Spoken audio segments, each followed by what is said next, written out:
Bismillahirrahmanirrahim. Assalamualaikum warahmatullahi wabarakatuh. Alhamdulillahi ala ihsani wa syukru lahu ala taufiqihi wa amtinani. Asyhadu an la ilaha illallah wahdahu la syarika lahu ta'ziman li sya'ni wa asyhadu anna Muhammadan abduhu wa rasuluhu ila ridwanih. Allahumma shalli alaihi wa ala alihi wa ashabihi wa ikhwani.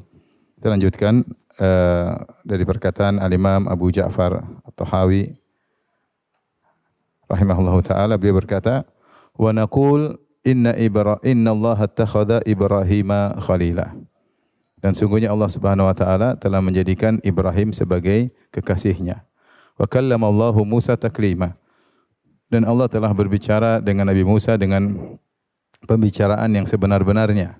Imanan, itu kami beriman, wa tasdiqan, dan kami membenarkan, wa tasliman, dan kami tunduk mengimani hal tersebut. Kenapa digabungkan dua perkara ini?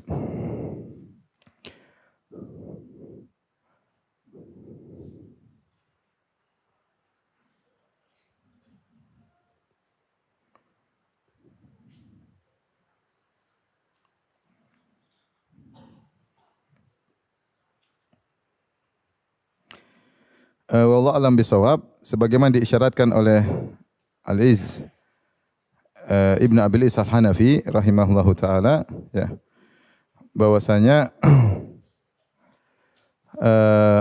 di antara bid'ah yang pertama terjadi terkait dengan sifat-sifat Allah adalah bid'ah Jaham bin Safwan yang dia ambil dari Ja'ad bin Dirham. Jadi Ibrahim adalah kekasih Allah dan Allah berbicara dengan Musa.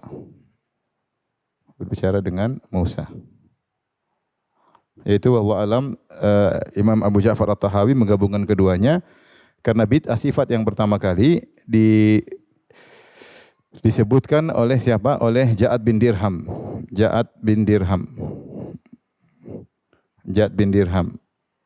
Dia inilah yang pertama kali mempopulerkan pelopor bid'ah tentang sifat, pelopor penolak sifat-sifat Allah. Dan yang beliau tolak, yang ditolak adalah dua sifat. Pertama yaitu ini, dia menolak Allah menjadikan Ibrahim sebagai kasih, menolak Allah menjadikan Ibrahim sebagai kasih, sebagai kekasih. Dan juga yang kedua dia tolak, kata dia menolak Allah berbicara dengan Musa. Allah berbicara dengan Musa. Maka ini terkait dengan sifat mahabbah, sifat al-mahabbah, karena khullah adalah bagian dari mahabbah. Kalau ini terkait dengan sifatul kalam, sifat kalamullah. Nah, ini di antara dua sifat yang ditolak. Akhirnya Ja'ad bin Dirham dibunuh oleh Khalid Al-Qasri. Dibunuh oleh Khalid bin Abdullah Al-Qasri. Dia adalah Amirul Iraq, dia adalah pemimpin Irak di sekitar tahun 200-an Hijriyah, itu abad kedua, dengan fatwa para ulama tabi'in di zaman itu. Akhirnya dia dibunuh. Sebelum dia meninggal, jadi ketika Idul Adha, dia mengatakan, setelah berkhutbah dia mengatakan, ya ayuhan nas dhahu dhahayakum fa inni mudahhin bi Ja'ad bin Dirham fa innahu qala lam yattakhidillahu Ibrahim khalila wa lam yukallimillahu Musa taklima. Wahai rakyatku sekalian, silakan sembelihlah sembilan kalian, adapun aku akan menyembelih Ja'ad bin Dirham. Kenapa? Karena dia menolak ayat, dia mengatakan Allah tidak pernah mengambil Ibrahim sebagai kekasihnya dan Allah tidak pernah berbicara dengan Nabi Musa. Maka Ja'ad bin Dirham kemudian membunuhnya. Namun sebelum dia meninggal, ilmunya sempat diwariskan. Jadi, ya, ilmunya diwariskan ke Jaham bin Safwan. Jaham ibn Safwan.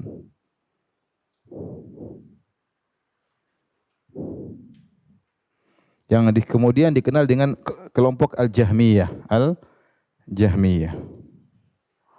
Nisbah kepada Jaham bin Safwan, dan dia juga dibunuh oleh Amir Khurasan. Kalau tadi dibunuh oleh Amir Irak, ini dibunuh oleh Amir Khurasan, namanya Salam bin Ahwaz. dibunuh oleh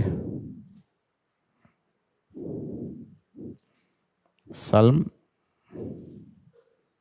bin Ahwaz. Ini Amir Khurasan. Ini Amir Irak. Namun sebelum dia meninggal juga ilmunya sudah tersebar dan kemudian ilmunya diwarisin oleh Mu'tazilah. Ilmunya diwarisi oleh Mu'tazilah, yaitu pengikut Amr bin Ubaid. Pengikut Amr bin Ubaid. Amr bin Ubaid adalah seorang tokoh Mu'tazilah yang terkenal dengan zuhudnya. Sebenarnya Mu'tazilah dibawa oleh Wasil bin Atha, kemudian diikuti oleh Amr bin Ubaid. Dan Amr bin Ubaid adalah orang yang ahli ibadah.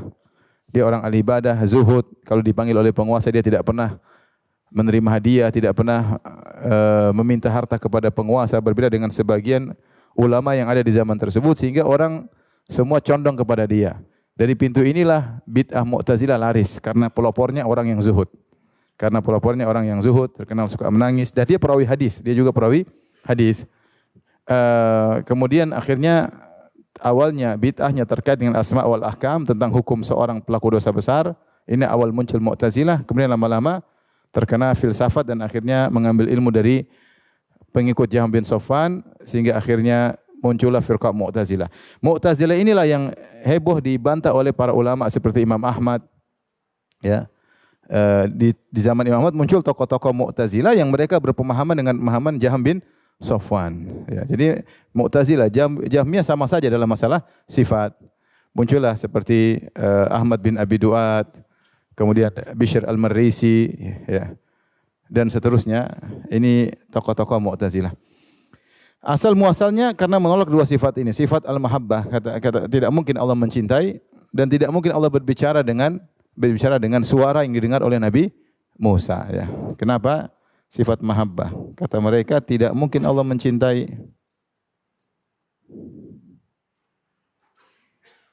Tentu ada syubhat full di kepala mereka. Kemudian tidak mungkin Allah berbicara dengan suara.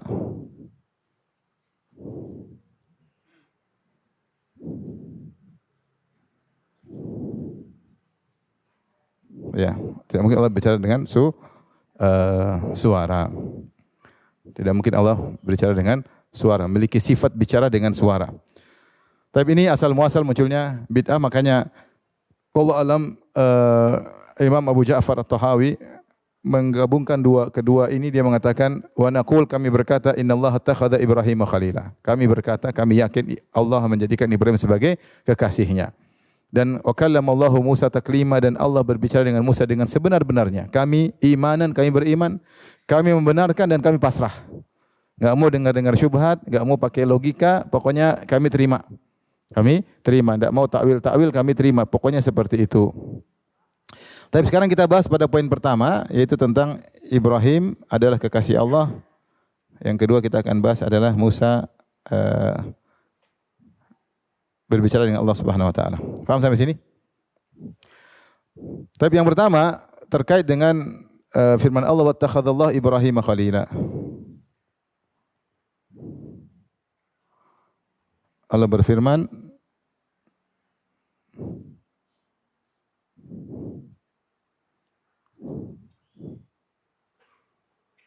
wattakhadallahu Ibrahim khalila.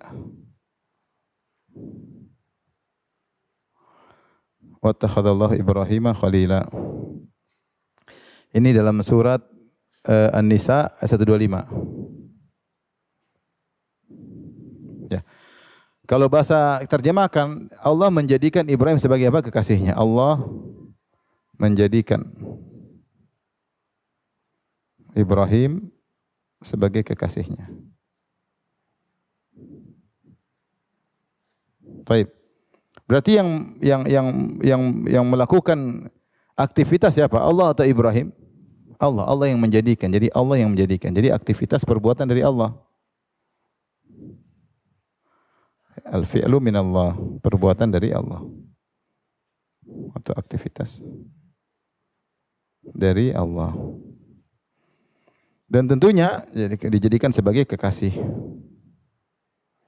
Dan tentunya Ibrahim juga menjadikan Allah sebagai kekasihnya. Tentunya Ibrahim juga menjadikan Allah sebagai kekasihnya.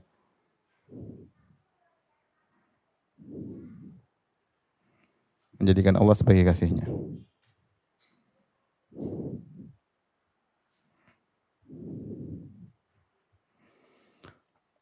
Oleh karenanya Ibnu Al-Aziz Al-Hanafi rahimahullah dalam kitabnya Syarh Aqidah Tahawiyah mengatakan, karena Ibrahim adalah kekasih Allah Subhanahu wa taala dan kekasih itu al-khullah, ini adalah derajat mahabbah yang paling tinggi. Kalau kita bahasa Arab ya, kita adalah al-mahabbah, cinta. Nanti di dalamnya mahabbah atau cinta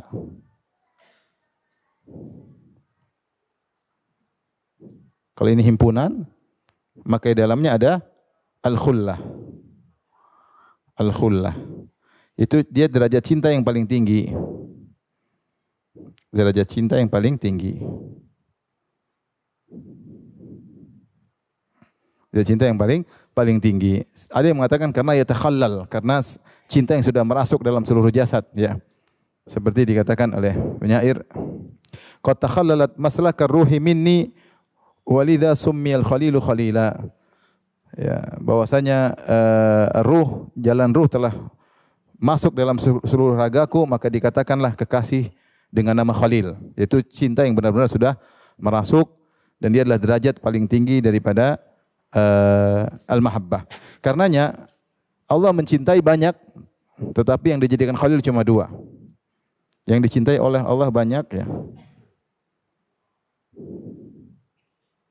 Oleh Allah banyak, tapi yang dijadikan Khalil cuma 2. Khalil hanya 2. Siapa dengan siapa? Yaitu Ibrahim dan Muhammad sallallahu alaihi wasallam. Ya, 2. Contoh, wallahu yuhibbus sabirin, Allah mencintai orang yang bersabar. Wallahu yuhibbul muttaqin, Allah mencintai orang yang bertakwa. Wallahu yuhibbul muhsinin, Allah mencintai orang-orang yang berbuat apa? Ihsan. Banyak, ya. Allah mencintai juga banyak, ya. Tapi yang dijadikan Khalil cuma 2. Demikian juga Nabi Muhammad SAW. Nabi Muhammad SAW, kita bicara Nabi,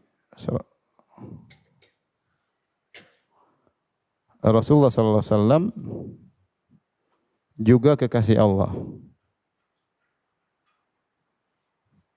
Jadi dari dua belah pihak. Jadi maksud saya Allah mencintai Nabi, menjadi kekasihnya, dan Nabi juga, ya. Nabi juga mencintai apa? Allah. Jadi 2. Ya. Nabi juga mencintai Allah. Jadi dari dua belah pihak. Dua belah pihak.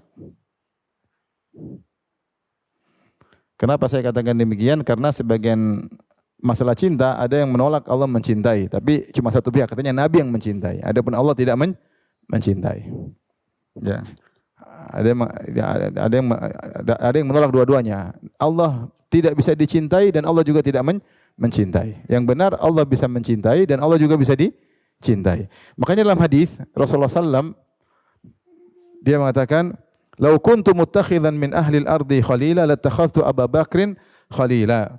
Walakinna sahibakum khalilullah." Kalau saya boleh mengambil kekasih dari penduduk bumi, saya akan menjadikan Abu Bakar sebagai kekasihku. Tapi tidak boleh, karena kawan kalian ini, yaitu saya, adalah kekasih Allah Subhanahu wa taala.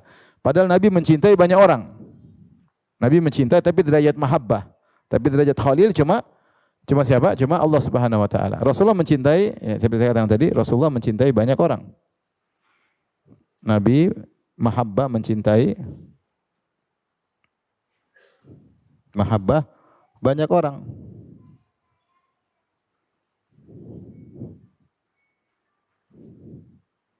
Tapi yang jadi Khalil cuma Allah. Khalil bagi Nabi hanya siapa? Hanya Allah. Makanya Nabi berkata, kalau saya boleh mengambil Khalil, saya akan ambil Abu Bakar sebagai Khalilku. Tapi enggak boleh karena saya kekasih siapa? Allah. Yang jadi khalilku cuma siapa? Allah Subhanahu wa taala. Makanya Nabi mengatakan, "Ya Muadz, ini uhibbuk." Wahai Muadz, saya mencintaimu. Rasul cinta Muadz. Rasulullah mengatakan, "Hubbul ansar minal iman." Rasulullah mencintai kaum Ansar. Rasul ditanya, "Man ahabun nasi ilaik?" Siapa yang paling kau cintai? Kata Nabi, "Aisyah." Yang paling aku cintai. Wa minar rijal, wanita laki yang paling kau cintai Abuha, yaitu ayahnya. Kemudian siapa? Kemudian Umar. Kemudian siapa? Kemudian Utsman. Rasulullah mencintai banyak orang. Rasulullah mencintai banyak orang ya. Tapi kalau Khalil enggak. Khalil cuma siapa?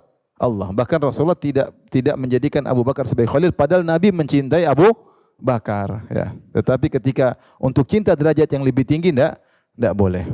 Adapun para sahabat menjadikan Nabi sebagai Khalil mereka banyak. Seperti kata Abu Hurairah, "Ausani khalili bi thalath." Sungguhnya kekasihku yaitu Rasulullah SAW mewasiatkan kepadaku dengan 3 perkara, yaitu puasa 3 hari dalam sebulan, kemudian di antaranya witir sebelum apa? Sebelum tidur dan salat duha. Jadi maksudnya adapun Nabi tidak menjadikan mereka sebagai khalil. Adapun para sahabat akan cinta kepada Nabi itu kewajiban. Bahkan mereka cinta mereka sampai derajat khullah, yaitu cinta yang paling tinggi. Paling tinggi. Taib ini jadi yang menjadi khalil cuma 2. Ibrahim siapa-siapa? Allah. Sama Muhammad SAW. Paham sampai sini? Paham ya? Jadi mahabbah itu umum, khullah adalah bagian kecil daripada mahabbah, derajat yang paling tinggi. Taib, sekarang kita lanjutkan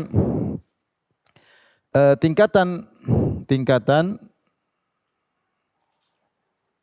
orang-orang mukmin. Ya, kalau kita bikin tingkatan mulai maka kita bilang yang pertama muslimin yang paling rendah muslimin, kemudian derajat di bawahnya adalah mukminin, derajat di bawahnya lagi adalah apa? Muhsinin atau wali-wali Allah. Kemudian wali-wali Allah, para nabi, kemudian para rasul.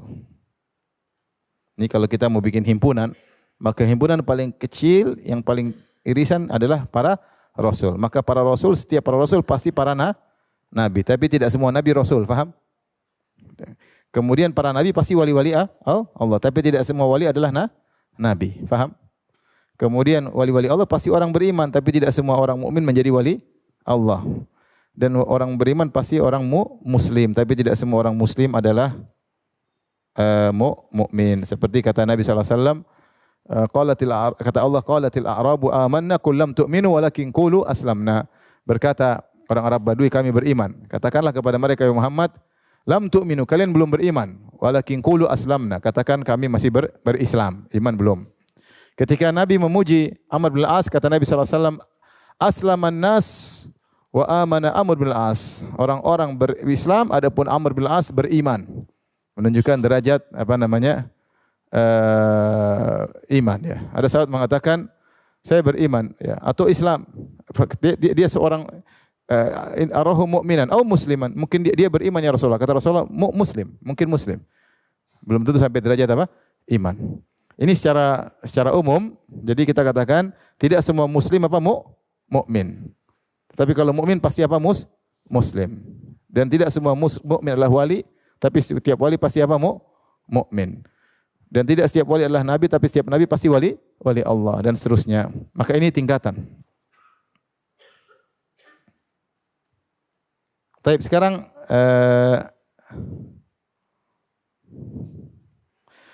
tingkatan para nabi. Tingkatan para nabi.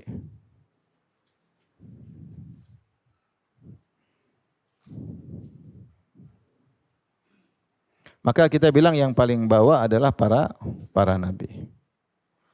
Para nabi, kemudian para rasul.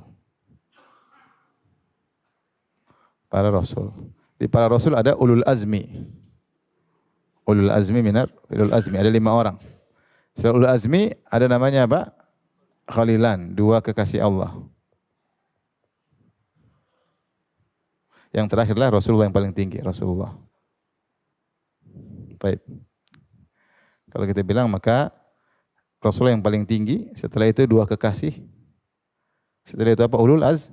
Azmi minar rasul, kemudian para rasul, kemudian para nabi. Paham ya? Paham? Taib, siapa dua kekasih? Ibrahim dan Muhammad sallallahu alaihi wasallam.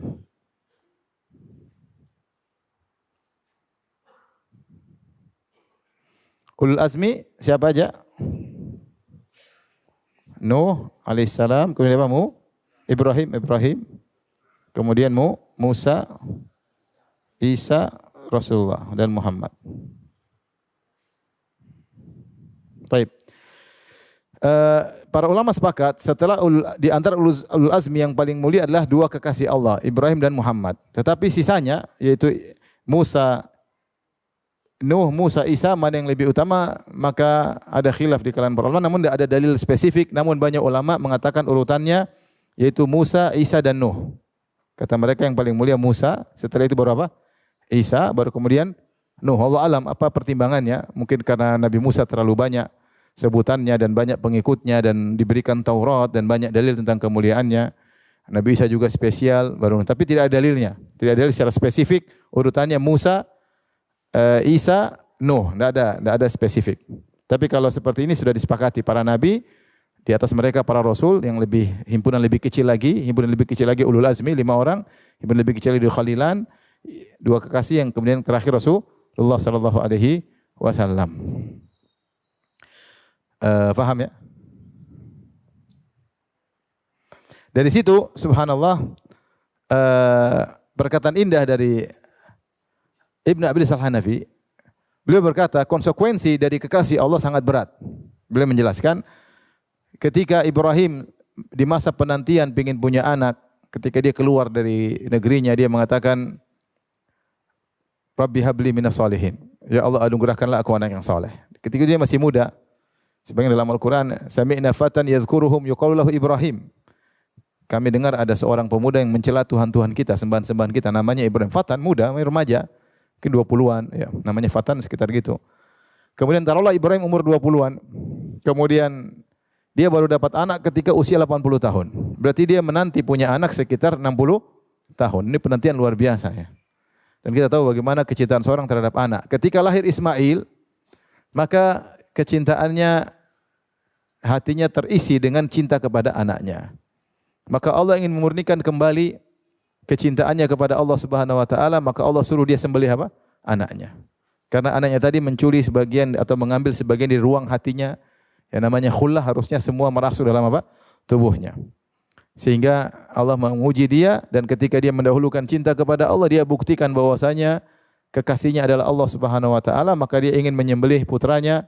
Ketika sudah terbukti dia lebih mencintai Allah daripada putranya sendiri yang dia nanti-nantikan, anak satu-satunya, maka Allah mengatakan wa fadainahu bidzibhin azim. Maka tidak perlu disembelih, kami gantikan dengan sembelihan yang besar. Isyarat bahwasanya orang semakin cinta kepada Allah maka semakin besar ujiannya, dan ujiannya pada perkara-perkara yang dia cintai. Dan ujiannya pada perkara-perkara yang dia cintai. Sekarang kita renungkan tentang Nabi Ibrahim. Ibrahim alaihissalam diuji dengan semua yang dia cintai. Dia cinta sama bapaknya ingin rajam dia. Dia cinta sama bapaknya, dia dakwahi bapaknya. Ya, bahkan dia ingin mendoakan ampunan bagi bapaknya. Akhirnya Allah tegur. Wa ma kana istighfaru li abihi illa mau'idatin wa'adaha iyyah. Falamma tabayyana annahu aduwwu lillahi tabarra'a min. Sungguhnya Ibrahim minta ampun, ya Allah ampuni bapakku. Karena dia pernah janji. Astaghfirullah ka rabbi. Dalam surat Maryam dia berkata ketika bapaknya bilang, la illam tantahi la arjumannak. Kalau kau tidak berhenti dakwah Ibrahim, saya akan rajam kau. Wahjurni maliya, pergilah. Dan Ibrahim sangat sayang kepada ayahnya. Makanya Ibrahim mengatakan salamun alaik, keselamatan bagi engkau. Sa'astaghfirullah ka rabbi. Aku akan mohon ampunan buat engkau. Bapaknya padahal kafir. Kemudian Ibrahim mohon ampun. Tapi Allah sebutkan, Allah kasih uzur, wa ma kana istighfaru Ibrahim li abihi illa mau'idatin wa adaha iyyah. Tidaklah Ibrahim mohon ampun buat ayahnya kecuali karena dia pernah janji sama ayahnya. Falamma tabayyana lahu annahu aduwwu lillah, tatkala jelas ayahnya adalah musuh Allah, mati musyrik, tabarra'a min, maka dia berlepas diri daripada ayahnya. Tapi dia diuji pada orang yang sangat dia cintai, itu ayahnya. Ya, tidak disebutkan punya adik, punya kakak. Allah alam apa mereka berdua saja atau ada keluarga yang lain. Allah alam. Nantinya dia sangat sayang kepada ayahnya. Kemudian dia sangat cinta pada negerinya, maka dia harus pergi kepada meninggalkan negerinya. Dia bertahan. Yang dia dakwahi mungkin keluarganya, mungkin sukunya. Dia harus tinggalkan negerinya. Dia berkata, "Inni muhajirun ila Rabbi." Aku akan berhijrah menuju Allah Subhanahu wa taala.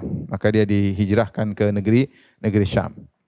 Kemudian ujian berikutnya, ya, tadi anaknya Ismail harus berpisah, anak satu-satunya yang dia nantikan selama 60 tahun atau puluhan tahun, lahir anak tersebut masih menyusui, harus dia tinggalkan. Istrinya Hajar harus dia tinggalkan di tempat yang jauh. Jadi Ibrahim diuji dengan perkara yang dicintai. Allah mengatakan, "Wa idz batala Ibrahima rabbuhu bikalimatin fa'atammahun." Ketika Ibrahim diuji oleh Allah dengan perkara-perkara, maka dia sempurnakan ujian tersebut.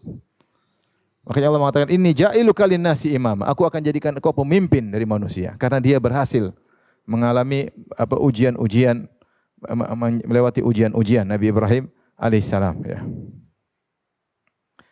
Dan begitulah ujian Nabi Ibrahim alaihissalam pada perkara-perkara yang dia cintai, sehingga dia menjadi Khalilur Rahman, kekasih Allah Subhanahu wa taala. Bayangkan dimusuhi oleh satu negeri semuanya ingin membakar dia. Taib, kalau kita lihat juga Rasulullah SAW pun lebih dahsyat. Rasulullah juga lebih dahsyat. Ujian luar biasa, ya. Pada orang-orang yang dia cintai. Ibunya yang dia cintai meninggal. Dia tidak kenal ayahnya, tapi ibunya umur 6 tahun dia meninggal dalam perjalanan, ya, sebagaimana pernah kita jelaskan dalam daurah, ya, di Al-Abwa, yaitu terletak antara Mekah dan Madinah.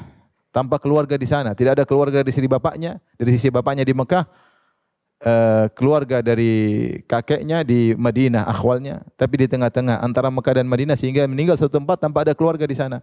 Sementara dia masih umur 4 tahun. Ibunya meninggal, lihat ibunya sakit sampai meninggal. Ujian atau bukan? Ujian. Makanya ketika Rasulullah SAW menjenguk ibunya, ketika lewat dalam suatu perjalanan, Rasulullah mampir di Abwa, Rasulullah minta izin kepada Allah. Ista'dzantu Rabbi li astaghfira an ummi, ya, li ummi, falam ya'dzan li. Aku minta izin kepada Allah untuk mohon ampunan bagi ibuku, dan Allah tidak mengizinkan aku. Dan aku minta izin untuk menziarahinya, ya, maka Allah izinkan. Ya, maka di situ Imam Nawawi rahimahullah ketika mengomentari hadis ini, dia mengatakan di antara sunnah adalah ziarat kubril kafir atau kubril musyrik. Boleh kita menziarahi kuburan orang musyrik, karena menurut Imam Nawawi ibunya meninggal dalam kondisi apa? Musyrik dan kafir. Ini pendapat Imam Nawawi, pendapat jumhur ulama bahwasanya ibu Nabi meninggal dalam kondisi musyrik. Makanya Nabi menangis. Wa abka man haulahu, semua orang juga menangis. Dalam riwayat Imam Ahmad, Rasulullah menangis, ditanya kenapa, kata Rasulullah SAW, rahmatan laha minan nar. Aku kasihan dia di neraka. Aku kasihan dia terkena api neraka. Bayangkan ujian luar biasa, orang yang sangat dia cintai kemudian ditakdirkan oleh Allah di neraka. Ya, ini pendapat jumhur, tentu ada pendapat lain, ya. Tapi kita ikut zahir hadis, ya. Dan pendapat mayoritas ulama ini pendapat Nawawi, pendapat Az-Zahabi, pendapat Ibnu Katsir, pendapat para ahli tafsir. Ujian bagi Nabi sallallahu alaihi wasallam. Sampai saya sebutkan dalam buku saya ajaran Imam Syafi'i yang ditinggalkan sebagian pengikutnya, saya sebutkan 40 ulama yang menyebutkan pendapat ini bahwasanya kedua orang tua Nabi bukan di surga. Makanya tidak diriwayatkan dari Nabi sekalipun dia berdoa untuk kedua orang tuanya, tidak pernah, sekalipun tidak pernah. Kalau tentu kedua orang tuanya di surga, Rasulullah paling semangat membaca doa buat kedua orang tuanya, karena sebagaimana Allah merintahkan anak soleh berdoa kepada kedua orang tuanya. Rasulullah SAW juga mengatakan di antara ciri anak soleh, waladun soleh yad'u lahu, anak soleh yang mendoakan orang tuanya. Tapi Nabi sini tidak pernah berdoa untuk kedua orang tuanya. Tapi maksudnya Nabi diuji. Kemudian diuji apa? Diuji anak-anaknya semua meninggal kecuali Fatimah. Anaknya semua meninggal, ya. Qasim, Abdullah, Zainab, Ruqayyah, Ummu Kulthum, ya. Ibrahim, anaknya 6 semua meninggal. Bahkan Ibrahim meninggal di pangkuannya. Sampai Rasulullah SAW menangis, cucunya, anaknya, satu-satunya laki-laki ketika itu. Rasulullah berkata, "Innal qalba la yahzan wa innal aina la tadma." Sungguh hati sangat bersedih dan mata mengalirkan air mata, itu menangis. Wala naqulu illa bima yurdi rabbana, namun kami tidak mengucapkan kecuali kata-kata yang mendatangkan keridhaan Rabb kami. Wa inna bi firaqika ya Ibrahim lamahzunun, sungguh kami sangat bersedih dengan kepergianmu wahai Ibrahim. Rasulullah diuji. Rasulullah diuji, dimusuhi oleh kaumnya, sukunya sendiri. Dia suku Quraisy, ternyata musuh paling bebuyutan sukunya sendiri. Yang harusnya diharapkan sukunya membela dia, suatu kebanggaan ada dari sukunya seorang nabi, ternyata sukunya yang paling memusuhinya. Maka Allah sering mengatakan wala tahzan alaihim, jangan kau sedih atas mereka. Ketika sukunya kafir bukan Rasulullah senang, Rasulullah sedih. Wala tahzan alaihim, jangan kau sedih atas mereka. Yaitu Rasulullah sedih mereka kafir. Apalagi di antaranya pamannya, ya, Abu Lahab, itu paman Nabi, ya, paman Nabi, ya, dimusuhi oleh pamannya sendiri. Jadi hal yang sangat menyedihkan. Rasulullah SAW juga diuji dengan dicintai siapa? Istrinya, ya, istrinya Khadijah radhiyallahu taala anha. Yang Rasulullah mengatakan, inni qad ruziktu hubbaha, aku telah dianugerahi oleh Allah mencintai Khadijah. Cinta kepada Khadijah anugerah. Subhanallah. Sebagian suami cinta sama kamu musibah. Kurang ajar tapi cinta, gimana? Tukang ngomel tapi cinta. Boros tapi cinta, ya. Ada orang diuji dengan istrinya. Oh, dia apa ini cinta? Tapi musibah datang gara-gara istrinya yang kurang ajar, ya. Ini Nabi subhanallah bilang cinta kepada Khadijah adalah anugerah. Ya. Dan dia katakan di depan Aisyah, istri yang paling hidup, yang paling dia cintai. Ya, ketika Aisyah sedang cemburu kepada Khadijah, Rasulullah SAW tetap bela Khadijah. Rasulullah mengatakan amanat bi, ketika Aisyah berkata, qad abdalakallahu khairan minha, Allah telah ganti yang lebih baik dari Khadijah, itu ganti saya dan yang lainnya. Karena Aisyah mengatakan Khadijah mulu. Kalau sebut Khadijah Rasulullah puji. Kata Aisyah, Allah sudah ganti, sudah meninggal diganti. Kata Rasulullah, ma abdalani Allah khairan minha, Allah tidak pernah ganti yang lebih baik daripada Khadijah. Amanat bi id kafarat biyan nas. Dia beriman kepadaku ketika seluruh manusia kafir kepadaku. Subhanallah. Wa wasatni bimaliha wa nafsiha. Dia bantu aku dengan hartanya dan jiwanya ketika orang-orang tidak membantuku. Wa kana liya walad minha, dan aku punya anak-anak darinya tatkala wanita lain tidak bisa kasih anak sama aku. Subhanallah. Rasulullah bela. Tapi bagaimana hidup sama Khadijah 25 tahun tidak pernah angkat suara. Tidak pernah membantah Nabi SAW. Seluruh waktunya buat Nabi SAW. Pelipur lara bagi Nabi SAW. Wanita yang sangat cerdas. Ya, begitu hikmahnya kalau punya istri janda terus lebih tua. Lah ya, Nabi Allah takdirkan menikah dengan janda lebih tua. Ya. Sehingga janda itu seperti mengayomi Rasulullah SAW. Rasulullah umur 25, Khadijah berapa? 40. Kalau mau coba silakan. Ibu jangan marah, sekedar bercanda. Maksud saya di antara hikmahnya Khadijah ngayomi Nabi SAW. Dia berikan semua kekuatannya, potensinya buat Rasulullah SAW. Dia ayah Rasulullah di ketakutan, dia tenangkan Nabi SAW. Ya. Kemudian wanita tersebut meninggal dunia. Meninggal dunia, ya. Subhanallah. Maka Rasulullah saking begitu cinta kepada Khadijah. Kalau adiknya datang atau saudarinya datang, Assalamualaikum, dengar suaranya langsung semeringah. Ketika Rasulullah semeringah, Aisyah cemburu. Kenapa semeringah? Gara-gara dengar suara ipar, ingat suara istri. Yang gelisah Aisyah. Kenapa Rasulullah kalau dengar suaranya saudarinya Khadijah, Assalamualaikum, semeringah. Halah, ini pasti ipar ini. Iparnya siapa? Adik atau adik istriku. Jadi ternyata meninggal dunia. Dan itu sangat berat bagi Nabi SAW. Kemudian orang yang dia cintai juga adalah pamannya Abu Talib. Yang bila dia mati-matian, siap mati demi Nabi SAW. Wallahi lan yasilu ilaika bidharbatin hatta uwassada fit turabi dafina. Demi Allah mereka tidak bakalan bisa memukulmu, melukaimu wahai Muhammad sampai aku mati dalam kuburan, dalam liang lahat baru mereka bisa ganggu engkau. Dia berjanji, siapa yang berani ganggu Muhammad lawan saya. Saya mati dulu baru ganggu dia. Luar biasa. Kemudian meninggal dunia. Sampai Allah mengatakan innaka la tahdi man ahbabta. Kau tidak bisa memberi petunjuk kepada orang yang kau cintai. Allah tahu Nabi sangat cinta kepada siapa? Kepada Abu Talib. Sampai Rasulullah mengatakan, la astaghfiranna Allah laka ma lam unha anka. Aku akan mohon ampunan bagi engkau wahai pamanku selama aku tidak dilarang. Karena saking sayangnya. Jadi Rasulullah tahu ini mungkin hal yang tidak boleh. Makanya dia mengatakan saya akan mohon selama tidak dilarang. Berarti dia pingin. Seandainya tidak dilarang dia akan apa? Mohon ampunan. Maka Allah turunkan ayatnya, maka nalin nabi walladzina amanu astaghfirul musyrikin. Tidak pantas bagi Nabi dan orang beriman mohon ampun bagi orang musyrik walau kanu uli kurba, meskipun karib kerabat, meskipun jasanya sangat besar. Rasul diuji dengan orang yang sangat dia cintai. Rasulullah diuji dengan wafat pamannya Hamzah. Hamzah satu-satu paman yang masuk Islam ketika itu. Kan paman Nabi ketika Rasulullah jadi Nabi ada 4. Abu Lahab kurang ajar. Abu Talib kafir.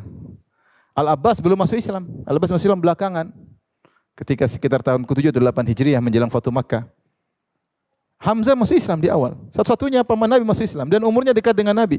Beda 2 tahun lebih tua sekitar gitu. Terus pamannya adalah saudara susuan Nabi, teman main Nabi. Maka ketika meninggal Rasul terisak. Artinya ini paman dia jagoan dalam perang, membela dia mati-matian, meninggal. Diuji dengan orang-orang yang dia cintai. Ya. Rasulullah diuji harus berpisah dari negerinya yang dia cintai. Ketika keluar dari Mekah, bukan Rasulullah senang-senang berhijrah ke Madinah. Dia sedih. Dia mengatakan innaki la khairu ardillah. Sebelum beliau pergi menuju Madinah, beliau berkata, wahai Mekah, engkau adalah negeri yang terbaik. Wa ahabbu ardillah ila Allah, dan engkau adalah negeri yang paling dicintai oleh Allah. Laula anna qaumaki akhrajuni ma akhrajtu minki. Kalau aku tidak diusir oleh kaummu, aku tidak akan keluar darimu. Rasulullah pergi meninggalkan kota Mekah dengan penuh kesedihan.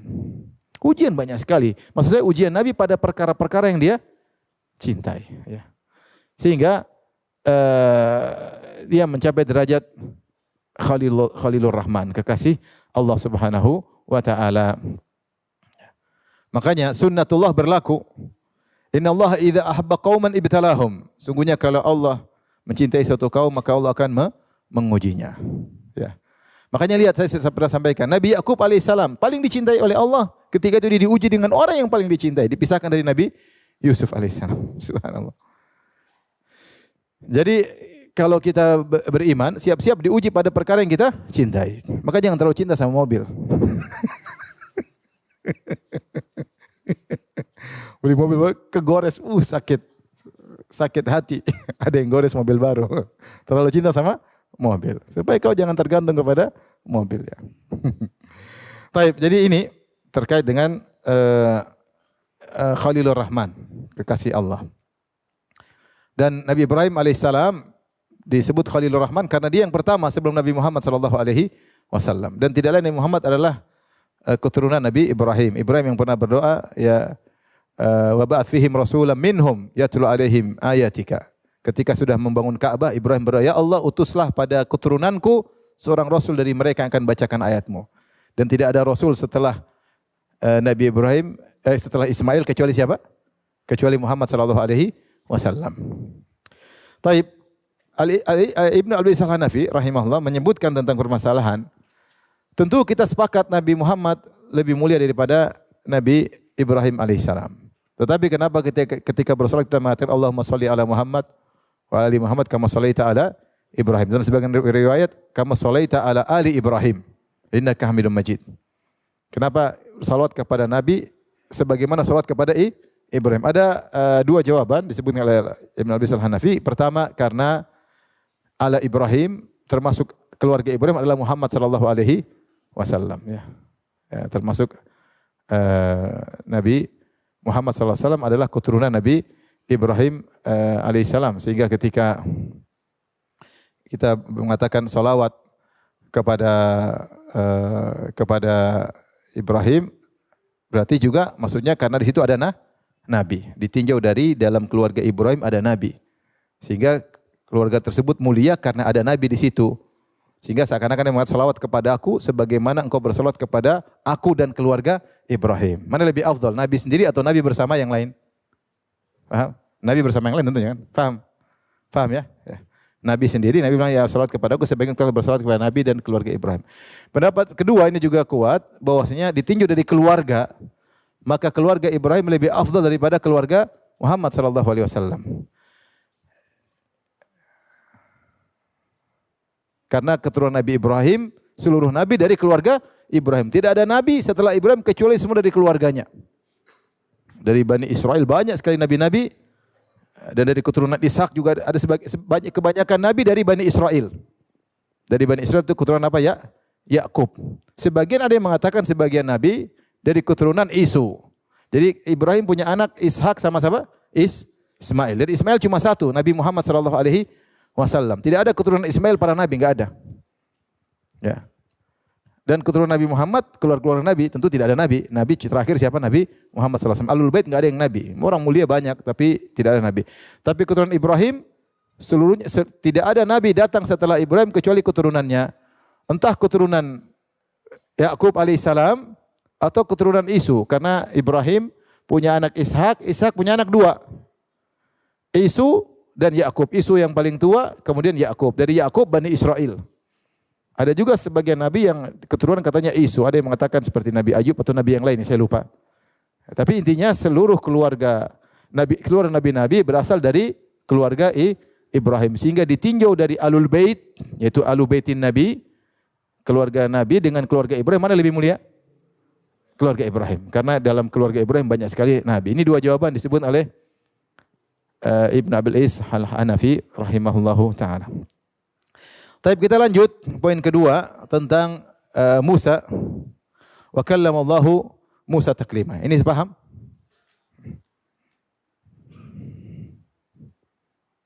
Yang kedua firman Allah Subhanahu wa taala, wa kallamallahu Musa taklima.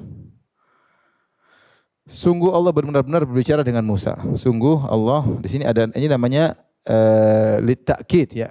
Ya, Allah sebutkan dengan taklima masdar untuk penekanan. Sehingga kalau kita bahasa Arab, sungguh benar-benar Allah telah berbicara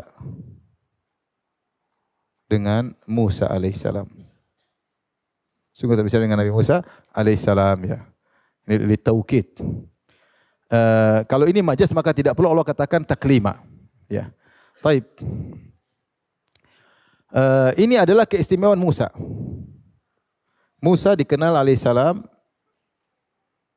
dikenal dengan kalimullah. Kalimullah. Kalimullah. Yaitu yang diajak berbicara oleh Allah. Yang diajak bicara oleh Allah. Ketahuilah, Nabi yang diajak bicara oleh Allah bukan cuma Nabi Musa. Di antara Nabi yang diajak bicara oleh Allah adalah Nabi Adam dan Nabi Muhammad SAW. Cuma kata para ulama, Nabi Adam dan Nabi Muhammad diajak bicara di langit, bukan di bumi. Adapun Nabi Musa diajak bicara di mana? Di bumi. Ya. Adam diajak bicara ketika di surga, Nabi Muhammad ketika diangkat ke Isra Mi'raj. Ya. Baru Allah berbicara dengan dia untuk memberikan perintah. Ya. Salat 5 waktu. Tapi Nabi Musa Allah berbicara banyak, berulang-ulang. Dan Allah turunkan Taurat langsung, wa kataba biyadihi, dan Allah tulis dengan tangannya Taurat tersebut Allah berikan kepada Nabi Musa alaihissalam. Makanya Allah mengatakan tilkar rusulu faddalna ba'dhum ala ba'd minhum man kallama Allah wa rafa'a ba'dhum darajat. Kata Allah, para rasul kami muliakan satu di atas yang lainnya. Di antaranya ada yang Allah ajak berbicara. Wa kallamahu rabbuhu. Dan Allah berbicara dengan Nabi Musa alaihissalam. Nah, kalau kita takwil berbicara maksudnya Allah beri wahyu, beri ilham, maka semua nabi ada ilham atau tidak? Kalau bicara bukan bicara yang didengar oleh Nabi Musa, maksudnya bicara dan ilham sebagaimana tafsiran mereka, Allah hanya kasih paham makna. Kalau begitu semua nabi juga kalimullah kalau begitu. Tidak ada istimewa Nabi Musa alaihissalam. Nabi Musa istimewa ketika Allah berbicara langsung dengan Nabi Musa. Makanya Allah berkata, "Fastami' lima yuha." Wastami' lima yuha. Maka dengarkanlah apa yang akan diwahyukan kepadamu. Kata Allah, dengarkanlah. Dengar pakai kuping atau pakai apa? Hati. Dengar tuh kuping atau pakai hati? Kalau pakai hati Allah akan mengatakan fahamilah. Tapi Allah mengatakan fastami' lima yuha. Dengarkanlah kepada apa yang Allah akan wahyukan kepadamu. Itu dalil bahwasanya Nabi Musa benar-benar mendengar. Datang alul bidah, mereka enggak mungkin Allah bicara pakai suara. Kalau bicara pakai suara berarti ada sesuatu yang baru pada Allah. Berarti begini, berarti begini, berarti begini. Aduh, makanya tadi Abu Ja'far atau yang mengatakan kami beriman, imanan wa tasdiqan wa istasliman. Beriman, kita enggak mau dengar syubhat-syubhat. Tasdiqan, kami benarkan dan kami pasrah. Kalau pakai akal bisa nolak. Masa Allah bicara, pakai bahasa apa? Emang gimana? Banyak pikiran akhirnya sebenarnya nolak Allah berbicara dengan suara seperti orang-orang liberal. Dan ini berbahaya. Sudah saya sampai katakan. Saya kemarin baru ketemu dengan salah seorang. Ya begitu, terkena pemahaman liberal. Allah tidak pernah berbicara dengan suara sehingga hanya pemahaman. Kalau gitu jangan terikat dengan teks Al-Quran karena itu bukan bahasa Allah. Itu hanya terjemahan Nabi Muhammad terhadap bahasa Allah yang tanpa suara, tanpa huruf, tanpa terus. Itu namanya bukan bahasa, bukan namanya bicara. Ada orang bicara tanpa suara, tanpa huruf, itu namanya bukan bicara, namanya ngelamun. Lu bicara tanpa suara, tanpa huruf, gimana ceritanya? Itu namanya bukan bicara. Ya. Kalaupun dia bicara dalam dirinya, maka akan ada pembicaraan, entah pakai bahasa apa. Bisa nggak orang bicara dalam hati? Bisa, tapi tetap itu ada pembicaraan yang dia rangkai dalam hatinya, ya enggak? Tetap aja namanya bicara tuh bicara. Bicara tuh suatu komunikasi. Namanya bicara. Maka kita beriman, kalau seandainya berbicara maknanya memahami, maka Allah akan mengatakan fafham, pahamilah. Tapi Allah mengatakan wastami', dengarkanlah. Ya. Lima yuha, yang akan diwahyukan kepadamu itu siapkan, dengar telingamu ya Nabi Musa. Innani anallahu la ilaha illa ana. Fa'budini wa aqimis salata li dzikri. Sungguhnya aku ini adalah Allah yang tidak berhak disembah kecuali aku, ya, dan dirikanlah salat untuk mengingatku. Kemudian Allah bertanya, pembicaraan, "Wa matil ka biyaminika ya Musa?" Apa di tangan kananmu? Musa jawab, "Qala hiya asaya," ini adalah tongkatku. Jadi Allah ngomong, Musa jawab, "Ini tongkatku." Allah timpali lagi, "Alqiha," lemparkan wahai Musa. Musa dengar, oh lempar. Oh jadi ular takut. Khudha, ambil.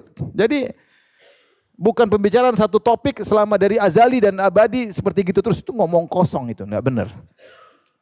Kalau pembicaraan ini secara makna sudah ada sejak zaman azali, berarti sejak zaman azali Allah sudah ngomong lempar tuh tongkat Musa, lempar tuh tongkat tuh Musa, lempar tuh. Dan sejak azali Allah sudah ngomong gitu, Musa belum ada, paham?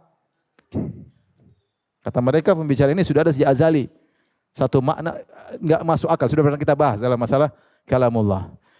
Kita Ahlussunnah terima aja. Gimana suara Allah tidak sama? Sebagian Imam Bukhari mengatakan suara Allah tidak sama dengan suara makhluk dalam kitabnya Khalqu Af'alil Ibad. Ini pendapat Ahlussunnah wal Jamaah. Imam Bukhari dalam kitabnya Khalqu Af'alil Ibad mengatakan maka suara Allah tidak sama seperti suara makhluk. Suara Allah ketika dengar malaikat, malaikat bisa pingsan. Adapun antara malaikat dan malaikat tidak. Yasma'uhu man ba'ud kama yasma'uhu man qarub. Suara Allah itu yang dekat jauh dengarnya sama. Ini di antara kata Ibnu Bukhari beda dengan suara makhluk. Imam Ahmad ketika ditanya, apakah Allah berbicara dengan suara? Dan ini dinukil oleh Ibnu Hajar dalam Fathul Bari. Seperti Ibnu Hajar mendukung pendapat ini. Dia menukil pendapat Imam Ahmad dari riwayat anaknya Abdullah bin Ahmad. Apakah Allah berbicara? Kata Imam Ahmad sebutkan hadis. Kata Imam Ahmad, hadis tungkiruhal Jahmiyah. Hadis seperti diingkari oleh Jahmiyah. Jadi yang bilang Allah berbicara tanpa suara itu Jahmiyah. Jaham bin Safwan. Yang ambil ilmu dari tadi siapa? Ja'ad bin Dirham. Yang menolak Allah berbicara dengan Nabi Musa. Makanya ketika Nabi Musa berbicara dengan Allah, timbul kerinduan, dia ingin lihat zat Allah. Maka dia mengatakan, Rabbi arini anzur ilaik. Ya Allah, aku ingin lihat engkau. Rindu ketemu Allah. Makanya Nabi Musa ketika dipanggil, dia datang sebelum waktunya. Wa ma ajalaka an qaumika ya Musa. Kenapa kau datang sebelum waktunya?